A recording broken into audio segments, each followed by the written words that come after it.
Gente, eu não sei de vocês não, sabe? Mas assim, é bom demais, não é? Encontrar a família, não é? É isso. Eu acho que essa é uma das coisas que a gente precisa resgatar nos nossos domingos, né? Primeiro entender que se você quiser ter uma visão transformadora não, mexe essa planta aqui, porque senão eu não vejo o Serjão ali e atrapalha tudo, ó. Pronto. Aí, ó. Isso. Aí ficou melhor, não ficou? E, ó, é uma coisa que pode parecer muito simples e quase óbvia, mas é redentiva, certo? Você vai fazer um exercício espiritual de mente de desatrelar o seu domingo do final de semana. Nós contaminamos o domingo com a ideia de um fim de semana. Você não tem noção o tanto que a nossa vida está contaminada na medida em que o domingo passou a ser uma extensão de uma semana mal resolvida. Porque só existe semana mal resolvida porque ela foi mal começada. Fala bem devagar. A semana só é mal resolvida porque ela foi mal começada. Ela foi mal começada porque nós tiramos da semana o seu primeiro dia e atrelamos ele a uma compensação de uma semana mal terminada. Então muita gente está tentando resolver no domingo uma semana mal terminada. Alguém está entendendo o que eu estou falando ou não? Então fica parecendo que você veio resolver aqui no domingo o que você não conseguiu resolver na semana. Amém? Independente do que tenha sido a sua semana, ela acabou ontem. Aí esquecendo a semana ruim que você possa ter tido até ontem, pelo amor de Deus, começa uma semana nova. Do jeito que você não começou a outra, porque o domingo era o seu final de semana. Amém? E aí você reúne a família, chama os amigos, dá tempo, são 15 para as 10. Dá tempo de você convocar a sua família inteira para estar com você, para você renovar seus vínculos de amizade, seus vínculos de fé, de misericórdia, arrumar um almoço. Eu ajudo você a organizar em 5 minutos um almoço para 100 pessoas, se quiser. É simples. Você compra 10 pacotinhos de quisuco, com água bastante gelada para não fazer a menor diferença o gosto do quisuco, se vai ser framboesa, groselha. Tão gelado que eles não vão nem saber que gosto tem aqui, eles só vão saber da cor. Igual quando nós era menino. Um litrão de groselha fazia 50 litros de quisuco. Aí você compra lá uma mortadela, um pão francês e um tomate mais para maduro do que para verde. Hã?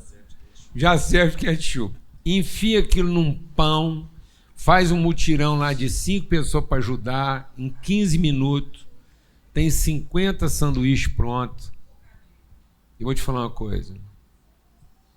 Seus filhos e netos vão viver disso, dessa memória.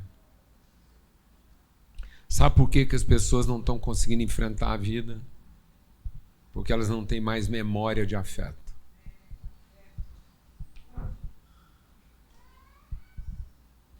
Elas não sabem mais olhar para um pedaço de pão e ter uma memória afetiva daquilo. Ela só sabe olhar para o pedaço de pão de acordo com o apetite dela.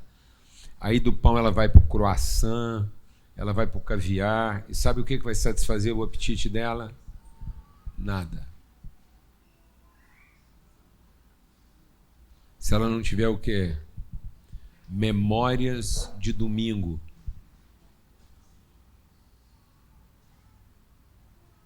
Você entendeu, irmão? Alguém entendeu o que eu estou falando? Em nome de Jesus. Domingo era um dia para a gente ter o quê? Memória. É para você lembrar da ressurreição, que ainda que pareça que estava tudo perdido na sexta e no sábado, domingo era o dia do quê? Da ressurreição. Por isso que o Velho Testamento terminou num sábado, e o Novo Testamento é um novo domingo. Às vezes você está achando que a questão de passar do sábado para domingo era pura religião. Não, era pedagogia. Por que a cristandade foi celebrar o domingo? Porque ainda que tudo parecesse perdido num sábado, onde tudo morreu e aparentemente deu errado, eles estavam celebrando o quê? Ressurreição, porque se não houver ressurreição dos mortos, é vã a nossa fé. O povo está vivendo uma fé para não morrer, sendo que a fé é a certeza de ressuscitar. A fé não é para que você não morra. A fé é para que, ainda que tudo pareça perdido, você crê no quê? Na ressurreição, porque se não houver ressurreição dos mortos, então a nossa fé é vã. E sabe o que está matando o povo? O povo está usando a fé para quê, Cláudio? Para não morrer. A gente estava falando isso agora, não é verdade? Uma fé de não morrer, sendo que a fé é para poder morrer. Crendo na ressurreição. Amém. Glória a Deus. E hoje? Você sabe que antes de você entrar no hoje, né? Assim, eu imagino que vocês já tenham visto Paulo Júnior falar muito sobre o domingo, né? Isso virou até uma das coisas que você faz muito bem, que é fazer uma frase que depois fica, né? E é legal isso, né? Eu falei para a Luciana. Semana de primeira não começa na segunda. Exato.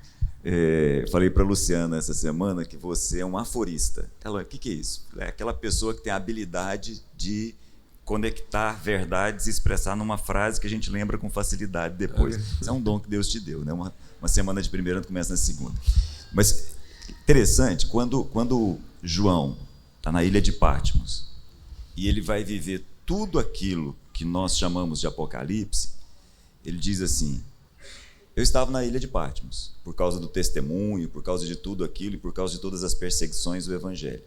No dia do Senhor, ou seja, no domingo, todo um novo céu e toda uma nova terra se abriram para mim. Esse é o domingo, né? Esse é o nosso dia, o dia do Senhor, né? E muita gente não está conseguindo ter a vida que Deus prometeu para você, porque você contaminou o seu domingo com as expectativas frustradas do seu sábado. Você está trazendo o seu sábado para o seu domingo. Em vez de apresentar um novo domingo para o próximo sábado. Está fazendo sentido o que eu estou falando com você? Não venha resolver aqui um sábado mal resolvido. Aqui não é lugar de resolver uma semana mal terminada. Aqui é dia de você fazer o quê? De uma vez por todas, começar bem uma nova semana. Para que haja esperança no seu coração. Porque se você começar bem as próximas semanas, acabou. Você não vai ter medo da sua sexta-feira da paixão. Porque hoje o povo, a sexta-feira virou o quê? Fala a verdade. Goiano. Ê, Goiás. O que virou a sexta-feira? Sabe o que virou a sexta-feira? A forma de ficar bêbado para não ter que encarar os sacrifícios que precisam ser encarados. Terminar a semana entorpecido para poder voltar para casa bêbado e não ter que responder as perguntas que são feitas, não ter que fazer os sacrifícios que têm que ser feitos, não ter que encarar a morte que tem que ser encarada em favor do outro. Sabe o que ofereceram para Jesus na cruz? Vou te falar o que ofereceram para Jesus na cruz. Cachaça.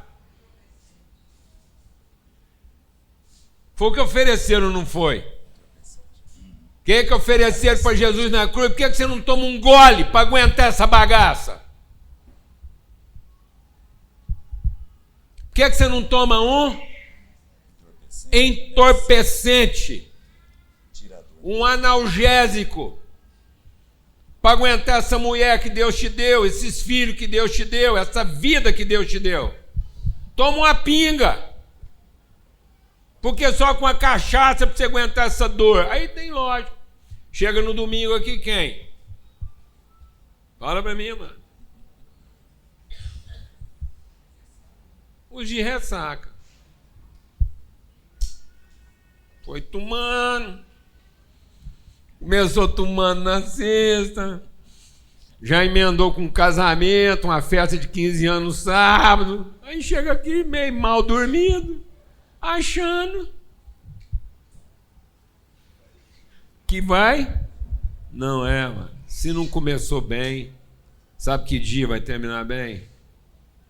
Nunca. Deus não está aqui consertando o que foi mal começado. Deus está aqui matando para começar bem começado. Glória a Deus. Aleluia.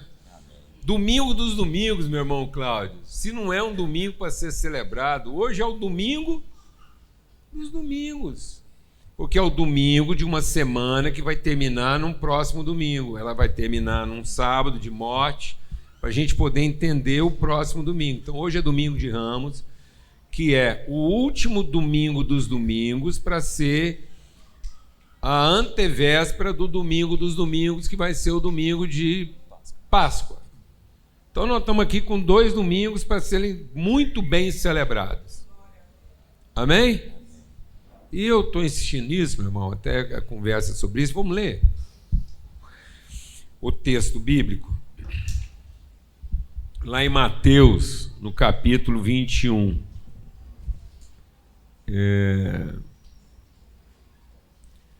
Quando se aproximaram de Jerusalém, chegaram a Betfagé, ao Monte das Oliveiras. Jesus enviou 2 discípulos dizendo: vão ao povoado que está adiante de vocês, logo encontrarão uma jumenta amarrada, com o jumentinho ao lado.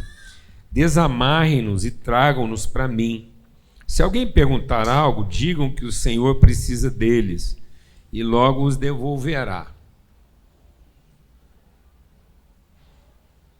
Eu sinceramente, um dia eu vou tirar aqui uma hora aqui para a gente conversar sobre isso. Eu comecei minha vida pensando em trabalhar muito para ter as coisas. Depois eu descobri o segredo de alugar as coisas. E agora eu quero terminar minha vida com as coisas emprestadas. Isso para uma mulher é a coisa mais difícil do mundo. Mas eu quero chegar nesse nível de Jesus. Amém? Amém. Porque Jesus, até a sepultura dele, foi o quê? Emprestada. Eu quero chegar nesse grau de evolução. Comecei pissuindo, evoluí alugando, agora eu quero terminar o quê? Emprestando para devolver, mano. Amém? Não quer levar desse mundo nem a notinha de aluguel. Glória a Deus, amado. Aleluia. Vem cá mesmo, quer falar? Você falou que queria falar. Falou isso. Falei não, mas lembrei do texto que eu li hoje. Quando Jesus, na mesma sequência daquilo que eu compartilhei, quando Jesus foi enviar os discípulos, ele disse: não leva nada. Vocês vão comer daquilo que oferece para vocês. Eu penso que o Pedro tinha alguns discípulos aí que andou com Jesus que tinha condição, não tinha? Algum mínimozinho. Eu falo para o Cláudio, porque ele é o nosso historiador. Mateus, por exemplo, tinha muita condição. Aí daí, se não bastasse para só isso, não leva nada. E aí, quando vocês chegarem no lugar, procura uma casa. E aí, naquela casa, você declara: a paz do Senhor. Se a paz repousar sobre aquele lugar, vocês entram, deitam, dormem e comem ali de tudo que eles oferecerem para vocês. Irmãos, lendo isso hoje é lindo. Mas isso na prática Eu sei, eu e Paulo Júnior, a gente roda o mundo. Tem hora que a gente fica nos lugares que a gente não sabe nem mexer. As casas é tão maravilhosa, é tanta coisa, é tanto botão para apertar que a gente não sabe nem assistir uma televisão às vezes, mas tem lugar que a gente vai, né, bem? Também é outra coisa. Mas, enfim, gente, nós somos aqueles que o Senhor chamou para estar preparado. Eu não gosto muito desse diálogo com o Paulo Júnior, não, porque eu fico quase por conta de crenças limitantes. Minha mãe falava assim para mim, pelo amor de Deus, você trabalha para que no final da sua vida... Minha mãe até contentava em não ensinar a gente no meio da vida, mas no final da vida, você tem que ter uma aposentadoria e uma casa para morar. Aí eu fico ali olhando para o Paulo Júnior. Esses dias, vou contar. Esses dias, ele chegou e me abraçou e falou, fica tranquila, bem, eu fiz um seguro bacana para você.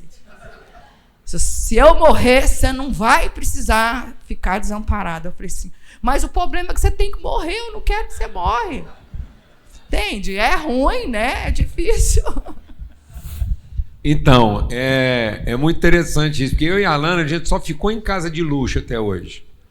Casa de luxo dos ricos e casa de luxo dos pobres, mas as pessoas sempre ofereceram para nós o seu melhor. Sempre. Desde a xicrinha esmaltada lá, com o machucadinho na beirada. Você sabe essa história da xicrinha com o machucadinho na beirada? Não. O cara entrou numa casa muito simples. Mas muito simples. E na casa que ele entrou, ninguém tinha os dentes bons, era tudo casa boca podre. Aí ofereceram um café para ele, ele olhou naquilo, a xícara meio mal lavada, e ficou com nojo de tomar café na xícara daquele povo com as bocas tudo podre. E ele falou assim, como é que eu vou fazer? Aí ele falou, já sei, vou tomar um café na beiradinha que está quebradinha aqui. Porque ninguém vai tomar café no ladinho quebrado. E a hora que ele estava terminando o café, a velha da boca mais podre, a velhinha falou assim, o senhor é igualzinho eu, né? Se eu gosto de tomar café no quebradinho.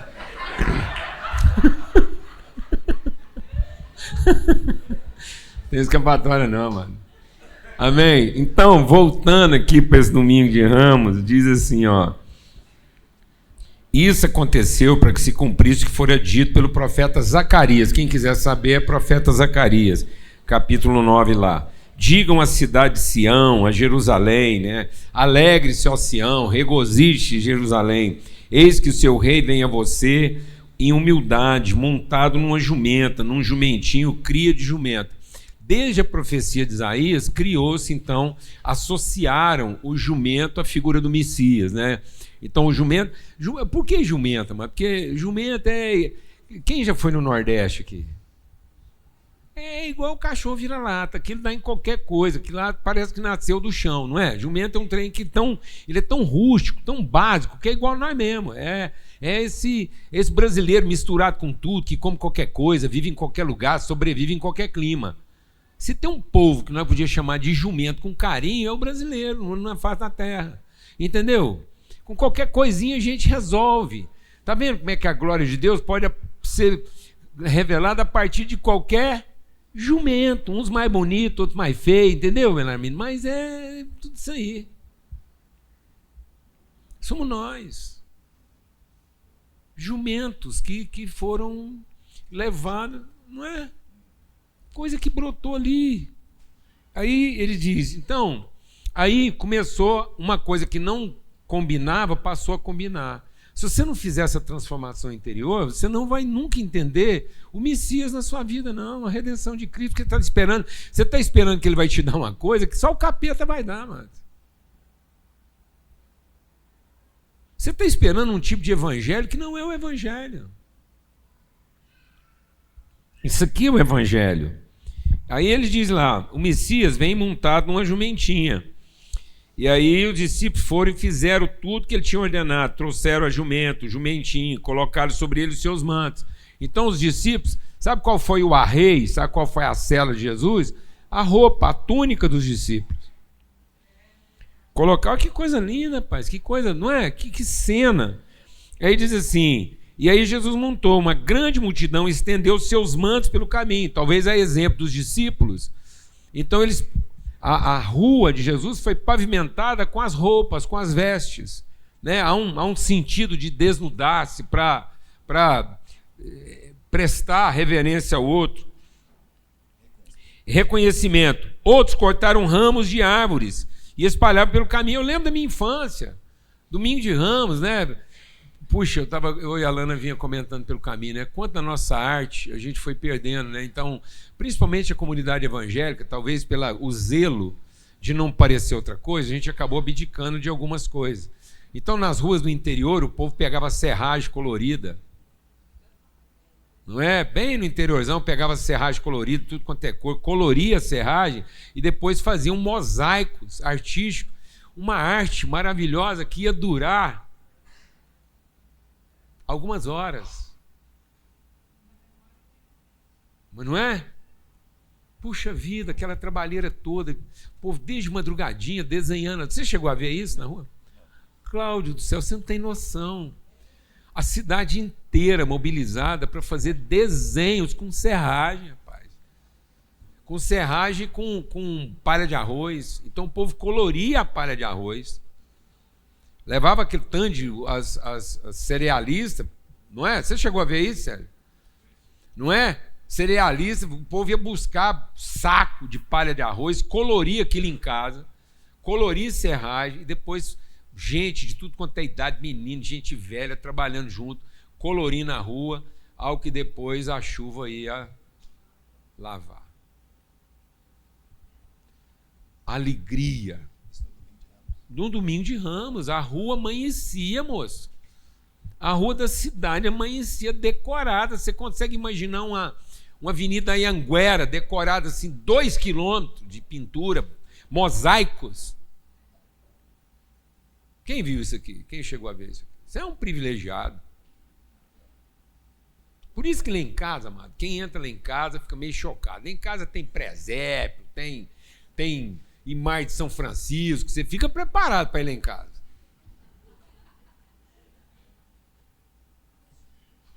Entendeu? Você toma um chá, porque lá não há devoção. Mas há o quê? Memória. E o povo, querendo combater a devoção, fez o quê? Apagou a memória. Então o povo hoje não tem memória, não tem história. Essa cena foi montada de forma pedagógica, para traduzir uma pedagogia. Aí o povo hoje vai para o evangelho, Cláudio, querendo um resultado, mas não quer o processo. Então, para chegar no resultado, tem toda uma trajetória, uma cena. Então Deus está montando uma cena com você e você não quer a aula da cena, você quer o quê? O resultado. Você acha que hoje o povo estuda para aprender? Não estuda não, amado. Hoje o povo estuda para passar na prova. Sabe por que o ensino brasileiro está essa bagaceira? Porque o povo hoje não estuda para aprender, não. E nem o pai aqui manda filho para a escola para aprender. Porque ele mesmo não sabe. Sabe por que os pais mandam filho para a escola hoje e pagam caríssimo numa escola? Não é para que o filho aprenda, é para que ele possa passar na prova. Ele ter certeza de um vestibular bem sucedido. Fala aí, professor. Você viveu esse ambiente, é ou não é verdade? É verdade. Seu testemunho. O ensino não é ensino mais, né? O ensino agora é uma preparação para, não é um processo de. Né? Então, não é mais algo no sentido de aprender, é algo no sentido de chegar em algum lugar, não interessa se aprendeu ou não. Né? Quem está falando isso aqui é um dos professores mais reconhecidos, jovem e reconhecido do sistema de ensino goiano, que é um dos mais reconhecidos no Brasil. É ou não é verdade, claro? Quantas vezes eu chamava a turma e falava, ó, eu não vou ensinar vocês a respeito de física, vou ajudar vocês a passar no vestibular. Absurdo. Simples assim, ué. Isso aqui é pedagogia. Que a vida é feita de quê? De processos. Isso aqui é ensino. E aí ele diz o quê? Ó? E aí a multidão que ia adiante dele clamava: Hosana ao Filho de Deus, bendito que vem em nome do Senhor, Hosana nas alturas. Quando Jesus entrou em Jerusalém, toda a cidade ficou agitada e perguntava: quem é esse? E a multidão respondia: esse é Jesus, o profeta de Nazaré. Cláudio, eu queria conversar com você aqui hoje, com todo mundo, esse dilema. Como é que uma pessoa entra na cidade exaltado, Hosana, bendito que vem no nome do Senhor, e na sexta-feira ele está sendo crucificado pelo mesmo povo? Você está preparado para isso?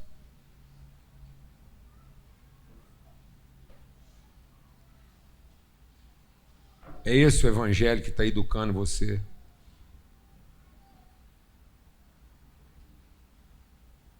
Você está preparado para ser aclamado no domingo e crucificado na sexta-feira? Pela mesma realidade, pelas mesmas pessoas? E o que aconteceu entre o domingo e a sexta-feira? É sobre isso que eu queria conversar. Porque eu acho que nós não estamos sabendo, nós estamos sendo embrutecidos, nós estamos sendo estupidecidos, nós estamos nos tornando, nós estamos sendo transformados em gente estúpida, porque nós não estamos aprendendo com Jesus a pedagogia dos processos, que você pode muito bem estar sendo exaltado no domingo e pelo mesmo povo, crucificado na sexta-feira. E se você não tiver uma visão clara de propósito, você vai se perder entre uma coisa e outra. Se você não souber ser humilde na exaltação, você não vai conseguir ver glória na humilhação. Vou repetir devagar. Se você não tiver um coração humilde no seu melhor momento, você não vai conseguir ver glória no seu pior momento. Se nos seus acertos você se exaltar, você será um fracassado na sua humilhação. Se você entrar os seus acertos achando que é um mérito, que é a coisa certa que você fez, que o povo não está mais do que fazendo obrigação em reconhecer a sua competência, se você por algum momento beber o fermento da soberba, da vaidade, do reconhecimento, no momento que você acertou, você está perdido, quando tudo aparentemente dá errado. Então eu vou te falar uma coisa: não é um tudo errado que está corrompendo o povo. É a dessignificação do mais ou menos certo.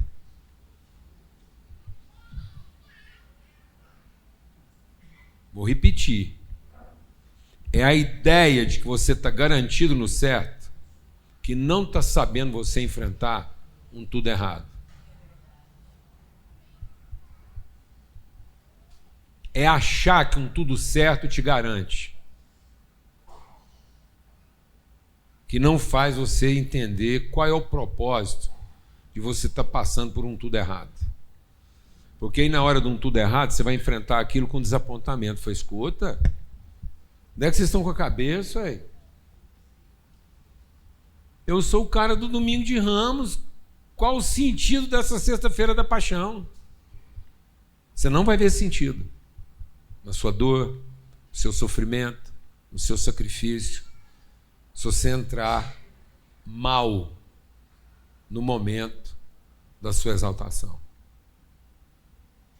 Se você pegar o bonde errado no domingo de Ramos, você está lascado na sexta-feira da paixão. Você vai enfrentar a sexta-feira da paixão com senso de injustiça, de equívoco. Você vai achar que essa roupa não é sua. Você vai achar que a cegonha errou de endereço. Você vai achar que o povo é que está errado e não você que está cumprindo o propósito. Amém? É sobre isso que eu queria conversar com você. Amém. Porque eu acho que isso é uma dificuldade. Porque aqui é o seguinte, por que esse assunto? Por que a gente insiste em conversar sobre isso à luz da palavra de Deus? Porque aqui, nesse ambiente aqui, a gente só conversa com pessoas em posição de liderança. Todo mundo que está aqui. Todo mundo que passa por essa paróquia, por essa parousia aqui, está sob o olhar e a expectativa de alguém. Sabe por que é tão difícil lidar com as suas próprias expectativas? Porque você está sempre na posição da expectativa de alguém. Tem alguém projetando para você algum tipo de salvação. Tem alguém esperando pelo seu acerto para enaltecer você. Mas essa mesma pessoa que no começo da semana celebrou você como possibilidade de salvação, vou te falar um negócio. Em 5 dias, vai crucificar você se você não responder às suas expectativas. Simples assim. Simples assim. 5 dias. 5 dias de expectativa frustrada. E você está na cruz, meu irmão. E se você não entender o sentido da sua cruz, não serão os outros que vão ter que entender. Aleluia, glória a Deus. Se você não tiver uma percepção clara de propósito, você está destruído. Sua vida inteira perdeu o significado. 5 dias. Sabe o que aconteceu nesses 5 dias? Jesus cessou os milagres.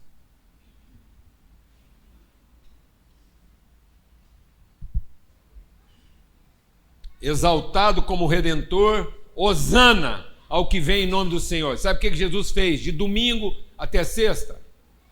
Sabe o que ele fez? Foi jantar com os amigos. E não fez mais nenhum milagre. Pelo contrário, foi dando sinais de quê? De fragilidade. Foi ficando nu. Foi falar de sofrimento. Foi falar de renúncia. Quem quer um Salvador falando de renúncia, mano? Quem aqui está esperando um Salvador que vem falar com você de renúncia? Entra o Salvador lá na sua casa e fala, vim aqui falar com você de renúncia. Vim aqui falar com você de humildade, quebrantamento. Vem falar com você que bem-aventurados os que choram, porque serão consolados. Quem quer um Salvador desse tipo, amado? Quem quer? Seja honesto. Você quer que Jesus chegue lá na sua casa para falar de humildade? Você está esperando Jesus chegar lá na sua casa para falar de humilhação? Renúncia? De ficar nu para lavar o pé do outro? Seja honesto. Amém? Amém. Então é sobre isso, assim, porque isso tá deixando o povo doido, Cláudio. Isso está provocando uma insanidade. Vou voltar um pouco aqui. Como vocês perceberam, Paulo Júnior leu um texto e fez questão de citar que o texto que fala a respeito do jumento é um texto do profeta Zacarias, né? O profeta Ageu, Zacarias e Malaquias são os 3 últimos profetas do Antigo Testamento e eles participam do período depois que o povo volta do exílio na Babilônia. São os 3 profetas que ajudam o povo na reconstrução dos muros, na reconstrução do templo, na reconstrução de todo aquele histórico do povo de Israel. Muito bem. Volta comigo um pouco e tenta criar essa imagem. É muito difícil para nós hoje entendermos o que eram aqueles dias em Jerusalém nos dias do primeiro século. Nunca dentro do universo judeu, a expectativa da chegada, da vinda do Messias foi tão grande. Nunca. O escritor Lucas, escrevendo o Evangelho de Lucas, diz a respeito da expectativa do Messias e a maneira como todos aguardavam, a ponto de um senhor e uma senhora olharem para Jesus ainda criança e falar, opa, posso morrer, agora eu já vi tudo. Essa expectativa era muito densa nesses dias. E nesses dias, como Paulo Júnior leu, Jerusalém estava lotada, a ponto de não caber todo mundo em Jerusalém. Jesus, inclusive, não ficava em Jerusalém, ele ficava do lado de fora, ficava na casa de Marta, Maria e Lázaro, fora de Jerusalém, as cidades satélites ao redor, porque a cidade em si estava lotada. e todos na cidade tinham um único assunto: o Messias. Quem é o Messias? É bom a gente deixar isso muito claro. Messias, Cristo, Rei, são sinônimos em idiomas diferentes. Eu não sei se vocês se lembram, quando Pilatos manda crucificar a Jesus, ele manda escrever em latim, grego e aramaico, a língua dos judeus: Jesus, o Rei dos judeus. Ou seja, Jesus o Cristo, Jesus o Rei, Jesus o Messias, Jesus o ungido. É bom que a gente tenha em mente, então, o alvoroço desses dias, o quanto o judeu esperava a chegada do filho de Davi. O quanto o judeu daqueles dias ansiava por aquele que seria o Salvador. Só que o judeu daqueles dias entendia que a salvação era livrá-los de tudo aquilo que eles achavam ser o problema da vida deles. Então, quando o judeu daqueles dias olhava para o que estava acontecendo, ele entendia, ele enxergava que o problema era Roma. Ele não percebia que o problema era ele mesmo. Ele não percebia o quanto o problema de cada um deles não estava do lado de fora, mas estava do lado de dentro. E aí Jesus vem de maneira pedagógica e, na minha opinião, até agressiva, literalmente, assim, mexendo de maneira muito profunda, porque um imperador, um rei romano, não entraria do jeito que Jesus entra. Entraria a cavalo, entraria com um exército por trás, e todas as pessoas fariam exatamente a mesma coisa. Jogariam os seus ramos, jogariam as suas coroas feitas de ramos, né? E daí os domingos de ramos, as roupas, passaria. Então, quando César passasse, seria desse jeito. Vou falar. Tinha gente que se deitava para a pessoa passar em cima dela, mais do que em cima da roupa dela. E aí eu fico tentando captar e trazer para os nossos dias o quanto aquelas pessoas estavam enganadas a respeito do Messias, o quanto aquelas pessoas estavam enganadas a respeito do Cristo, mas ao mesmo tempo nós somos obrigados a refletir a respeito de nós. Porque essas coisas não foram escritas para a gente olhar para os judeus daqueles dias e falar: ô povinho bobo. Não, essas coisas foram escritas porque nós tendemos a mesma coisa. Essas coisas são assim ao mesmo engano. Até hoje. Ao mesmo engano. O engano de ainda procurar um salvador do lado de fora de nós para resolver aquilo que nós entendemos ser os problemas que estão do lado de fora de nós. A ilusão, sabe qual é a grande ilusão? De que Jesus é o nosso salvador porque ele vem resolver nossos problemas. E não. Jesus resolve os nossos problemas o suficiente para atrair nossa atenção. Como você faz uma comida que seu filho gosta, só para ele vir para a mesa, mas depois você quer que ele come a couve. Para o bem dele. Para o bem dele. Aí devagarzinho você vai tirando aquela comidinha que ele gosta e vai entregando para ele o quê? A couve. O fígado. Entendeu, meu irmão? É só uma pedagogia. Então, a grande ilusão das pessoas é achar que Jesus é um resolvedor de problemas. Não, amado. Jesus é um formador de gente bem resolvida, ainda que os problemas não sejam resolvidos. Então, Jesus é um formador de pessoas e não um resolvedor de problemas. Sabe quem que é resolvedor de problema? Porque esse era o emprego dele. Deixa eu falar quem que era resolvedor de problema. Satanás. Lúcifer. Tanto é que até hoje, quando Deus tem um problema, ainda chama Lúcifer para ajudar. E o Lúcifer até hoje é capeta porque ele acha que só porque ele ajuda Deus a resolver problema, ele é alguma coisa. Porque Deus tinha um problema com Jó, chamou quem para ajudar? Satanás. Né? Então, se Deus tiver um problema com você, sabe quem que ele vai chamar para ajudar ele a resolver o seu problema? O capeta. Porque aí você vai ficar com um problema tão grande que aí Jesus vem para tornar você uma pessoa que é bem resolvida. Para nunca mais você ficar dependendo de um problema resolvido. Nunca mais. Nunca mais você vai ser um filho de Deus que depende de um problema ser resolvido. Porque agora você é uma pessoa bem resolvida. Independente de qual é o seu problema. E quem vai ajudar Deus? A você ter um problema que só a pessoa bem resolvida vai conseguir encarar. o capeta. Então, se Deus tiver que usar o capeta para arrumar para você um problema que só uma pessoa bem resolvida consegue enfrentar, então o capeta vem para te ajudar. E nem por isso ele é seu ajudador. Ele continua sendo quem? Seu inimigo. Por isso que se Deus precisar levantar um inimigo seu para causar para você o maior dos seus problemas, para no fim de tudo a natureza de Cristo te tornar uma pessoa bem resolvida, não tem problema, Deus vai soltar em cima do seu pior inimigo. E não vai te proteger dele. Amém, irmãos? Meu Deus.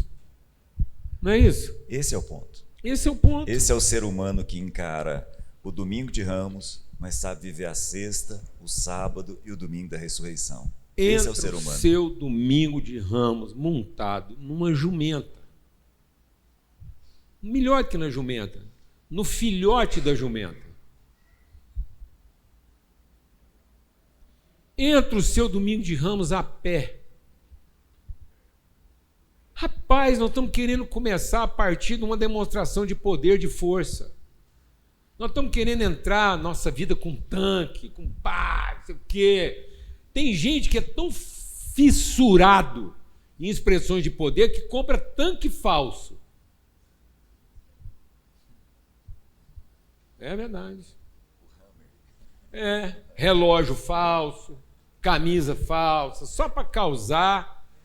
É, rapaz, eu não sei. É, réplica. Celular, pai. Onde nós chegamos? Réplica. Paga caro. Para causar o quê?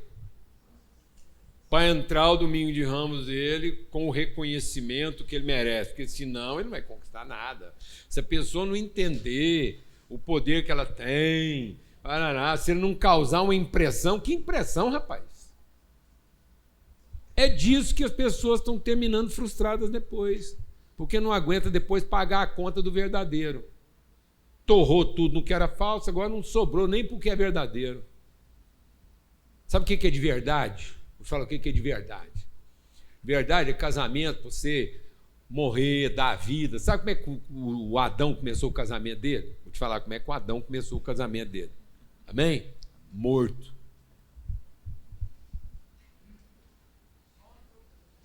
Morto. Deus arrancando uma costela lá de dentro dele. Precisou matar o Adão, dormindo. Falei, calma que você vai ressuscitar. E a hora que você ressuscitar, só começou.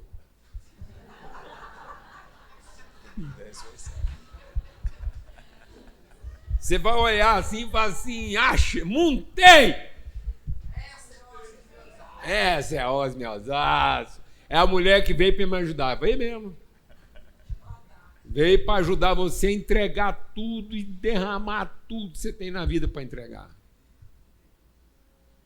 Uma mulher pela qual vale morrer. Glória a Deus. Aleluia. Filha, mano. Descendência. Faz assim com a mãozinha. Filho, descendência. Filho é para levar você às partes mais baixas da terra. Você não iria lá naquele lugar mais baixinho. Baixinho. Se não fosse um filho. Para que de lá você possa ser exaltado. Filho não é para corresponder às suas expectativas. É para você ir sendo frustrado delas com segurança. É para você ter um bom motivo, para você ser frustrado por um bom motivo. Até que depois os sonhos vão sendo realizados, para sua surpresa. No começo você acha que ele não quer nada com o que você fazia. Até que devagarzinho, depois que você esvaziou de tudo, ele vai voltando e dizendo que no fundo ele gostaria de se parecer com você. Ele só está precisando encontrar o motivo para isso.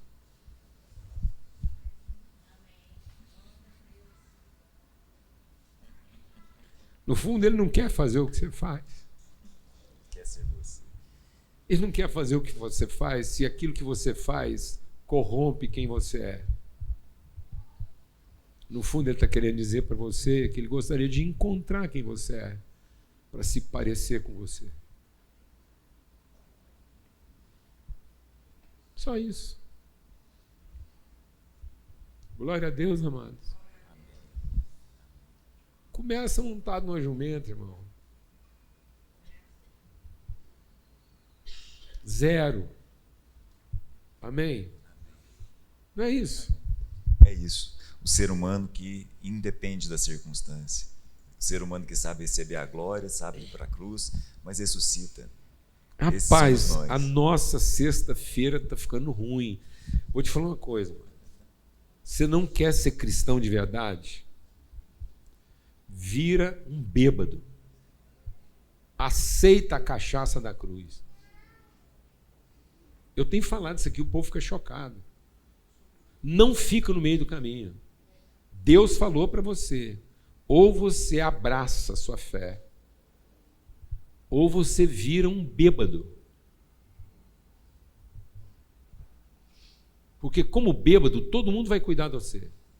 Eles vão montar uma fundação para te levar marmita, eles vão levar cobertor para você na hora que estiver com frio, eles vão arrumar lugar bom para você dormir. Você vai ter o sossego que você sempre procurou, fica bêbado. Vai ser um drogado de droga boa, que eles vão montar um esquema para cuidar de você. 0 expectativa, ninguém vai levar... Cunhado não vai te ligar pedir dinheiro emprestado. Sogra não vai querer morar com você. Você vai ter a vida que você sempre sonhou.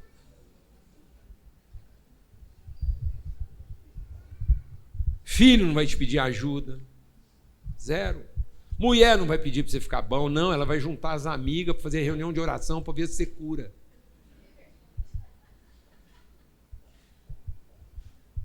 Mulher de bêbado, e torra a paciência dele. Não, mulher de bêbado faz reunião de oração, funda igreja para ver se liberta o cara. Vai para o monte de madrugada. Não fica conversando com ele, não. Mulher de bêbado fica falando com Deus. Porque não adianta conversar com bêbado.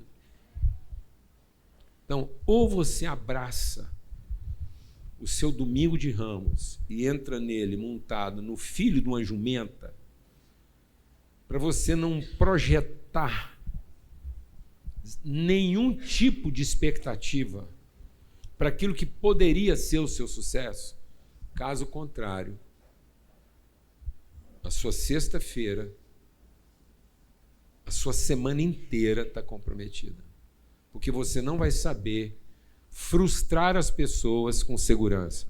Você vai passar o resto da vida tentando suprir as expectativas delas e, o que é pior, as suas próprias. Amém, meus irmãos? Glória a Deus. Amém. Isso é o Evangelho. Está todo mundo celebrando, achando que nós é os caras, mas nós estamos montados numa jumentinha. A pé.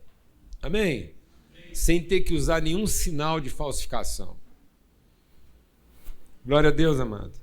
Sem ter que enganar, sem ter que mentir, sem ter que ostentar coisa alguma para ninguém. Você quer ter uma coisa boa? Te explicar.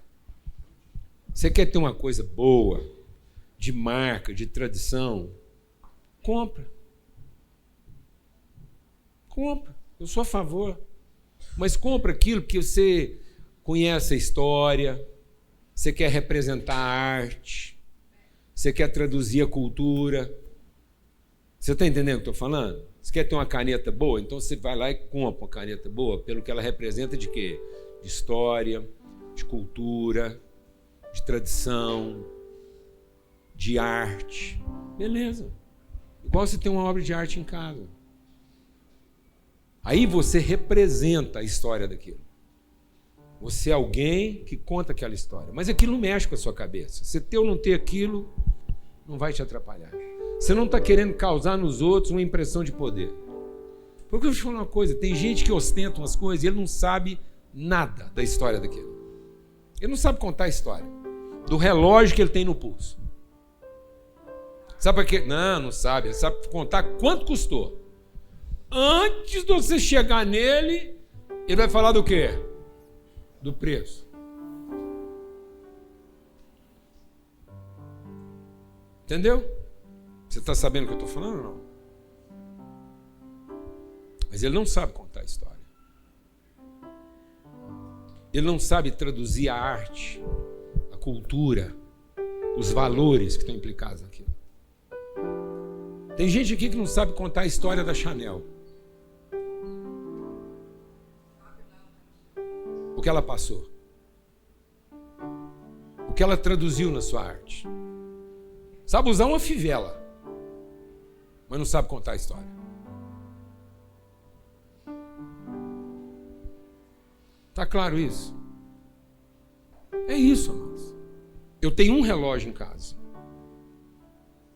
que é uma réplica. E um dia, se você me ver com ele, você já fica sabendo que é uma réplica. É um relógio que é uma réplica da Baume Messier. Baume Messier, que é uma história antiga, tradicional. E eu ainda guardei essa réplica porque quem me deu ela nem imagina que meu tio, muito querido, que trabalhava com venda de relógio, era um dos maiores vendedores de relógio, numa tradição de família, porque vender relógio é uma tradição de família. Vender relógio é uma memória afetiva na minha vida, porque é meu pai, meus tios, minha família. O nosso Natal, todo Natal meu era vivido depois da meia-noite, porque até a meia-noite quase a gente estava lá trabalhando na loja com meu pai. Vendendo relógio. Fazendo a alegria dos outros, contando história. Meu pai um dia pegou um relógio Omega para consertar, que o cara levou num outro relojoeiro, e o cara não sabia como abrir o fundo daquele relógio, porque não tinha ferramenta certa. Aí ele fez um furo com a furadeira para abrir o relógio.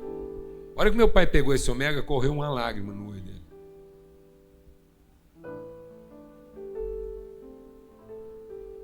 Meu pai foi um cara que quando ele não conseguia comprar uma peça, tem uma peça no relógio mecânico que chama cabelo.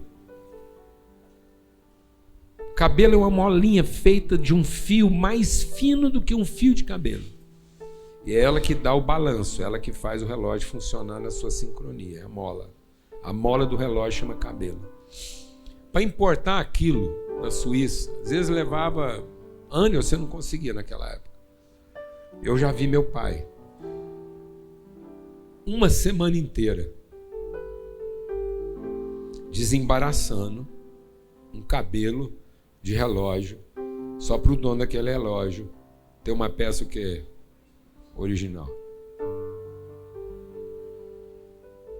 É isso. Se você não puder contar a história, não se meta. Não se meta. Não, a história da família, o que aquilo representa, o que trabalha nas suas emoções, nas suas convicções, o que você chama de belo? O que você chama de belo? O que você chama de belo? O que é belo para você? Não é isso? A arte não está ficando complicada porque um cara lá vai lá comprar um quadro para impressionar os outros e não é o belo dele. Fala a verdade, irmã. Tristeza. Quanto que custa o quadro e ele é capaz de comprar um quadro mais caro que ele nem sabe direito o que ele está fazendo para ostentar, sendo que às vezes um outro mais barato, uma jumentinha lá na mesma galeria sua. Ele podia ter entrado na glória dele montado numa jumenta, mas ele foi lá e montou num cavalo árabe que vai derrubar ele na primeira arrancada. Acontece isso ou não? Eu estou exagerando aqui? Pelo amor de Deus. Sabe por quê? Porque vai gerar no coração dos outros uma expectativa a seu respeito que você não vai dar conta de quê? De cumprir, porque você não vai saber contar a história. Aí eu tenho um Baume Messier lá em casa. Sabe por que eu tenho um Baume Messier lá em casa? Porque a marca dele não é Baume Messier, a marca dele é José Maria. É o Zé Maria. Sentava aqui, ó. Onde está lá? Um homem tosco, mas sensível. E ele falou, Paulo Júnior, eu já vi que você gosta de relógio. Eu falei, gosto mesmo, Zé. Ele falou, tem um lá em casa, mas eu vou te avisando. Ele é falso. Eu falei, não. Relógio falso é caneta.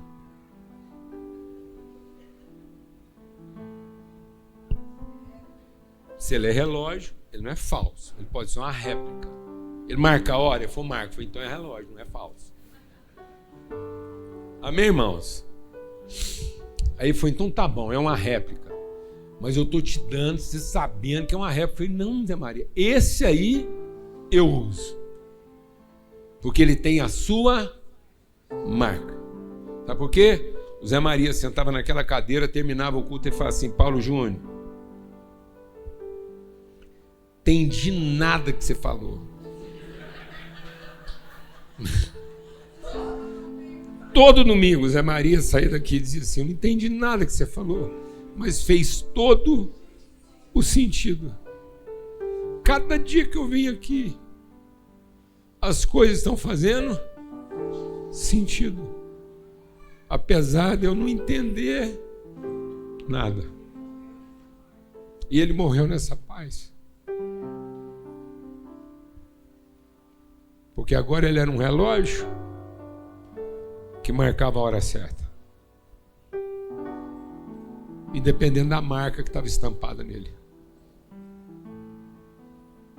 Porque ele passou a fazer sentido. E não em querer impressionar pela marca que ele tinha. É isso, amados.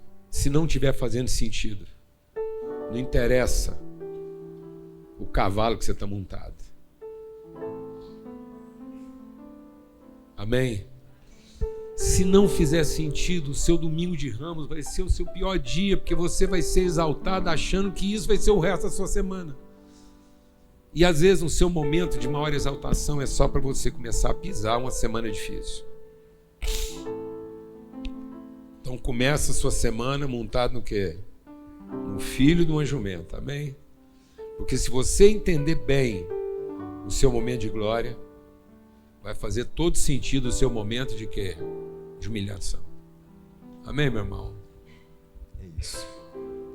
Esses somos nós. Não é? E é isso. Eu creio, Cláudio, que para nós aqui, para nós os líderes dessa congregação, o conselho dessa paróquia aqui, o nosso empenho é não omitir nem disfarçar nossas fragilidades, mas testemunhar para toda a paróquia aqui o nosso empenho de coerência. Um esforço de ser coerente. Porque a gente sabe que todo mundo aqui está nessa posição. Todos aqui. Você vai sair daqui e alguém vai estar olhando para você, sua casa, sua empresa, com um grau elevadíssimo de quê? Expectativa. Todo mundo aqui vivendo a pressão constante de não poder falhar.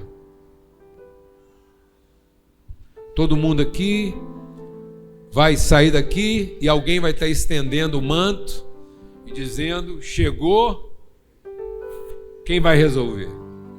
Não é isso não, Melanie? Quantas vezes você ficou nesse lugar, não foi?